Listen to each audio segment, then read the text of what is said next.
Good morning, friends. I'm back from Charlotte, North Carolina, where I spent the last 2 weeks serving as a delegate to our General Conference of the United Methodist Church.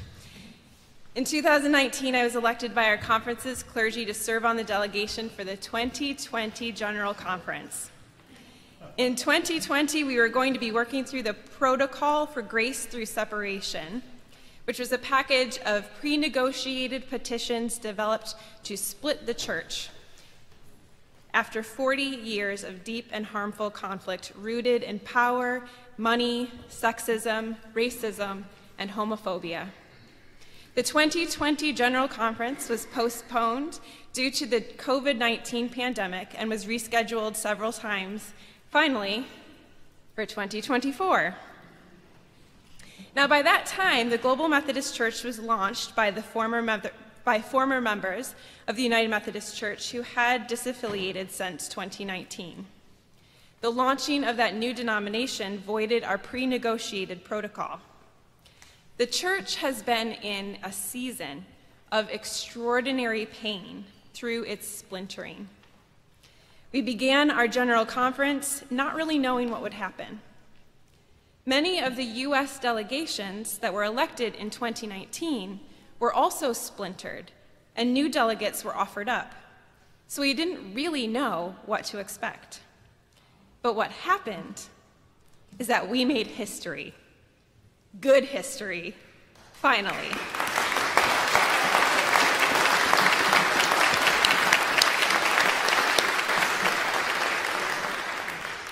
After decades of conversation, education, organizing, advocacy and activism, and some cultural shifts, the middle ground in the U.S. was finally ready to prioritize the needs of our marginalized LGBTQIA siblings, as well as those in central conferences outside of the United States.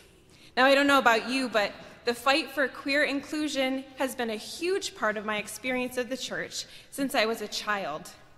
It's been a long time coming. As a body, we prioritized the 3 R's: worldwide regionalization, the revised social principles, the removal of harmful language from the Book of Discipline.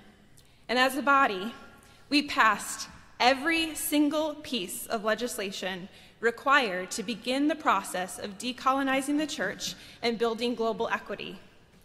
Every part of the revised social principles and every last part of the Book of Discipline explicitly, implicitly, or alluding to the exclusion and punishment of people who are LGBTQIA+ and their allies.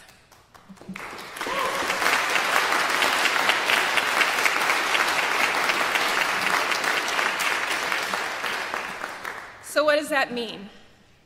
It means there is no longer a ban on same-sex marriage. It is no longer a chargeable offense to officiate same-sex marriages. There is no more ban on funding ministries for LGBTQ folks. Queer folks can now get ordained, their ordination is protected, and anyone who has lost their ordination credentials on the basis of their sexuality may now be reinstated in full connection.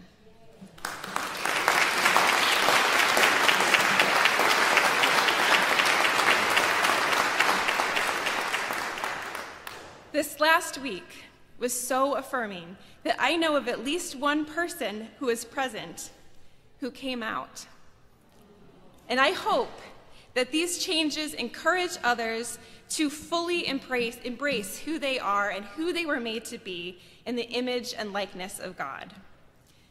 In the last 2 weeks, just under 800 delegates from around the globe worked through over 1,000 petitions, and we made quite a few remarkable changes beyond even the ones that I've already mentioned. Many of these changes that were made will still require continued conversation as we try to live into our Methodist ethos in a new generation.